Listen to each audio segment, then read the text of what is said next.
चीनी सूबे ज़ेनजियांग में गर्दो गुबार का बड़ा तूफान आ गया। वायरल वीडियो में देखा जा सकता है कि मिट्टी का तूफान देखते ही देखते सारे शहर पर छा गया। तहम रेत के तूफान के थोड़ी देर बाद होने वाली बारिश से मिट्टी का तूफान ख़त्म हुआ और शहरियों की जान में जान आ गई। चीनी सूबे ज़ेनजियांग में गर्दो गुबार का बड़ा तूफान आ गया। वायरल वीडियो में देखा जा सकता है कि मिट्टी का तूफान देखते ही देखते सारे शहर पर छा गया। तहम रेत के तूफान के थोड़ी देर बाद होने वाली बारिश से मिट्टी का तूफान ख़त्म हुआ और शहरियों की जान में जान आ गई।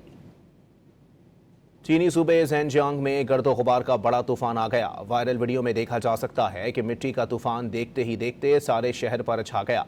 तहम रेत के तूफान के थोड़ी देर बाद होने वाली बारिश से मिट्टी का तूफान ख़त्म हुआ और शहरियों की जान में जान आ गई।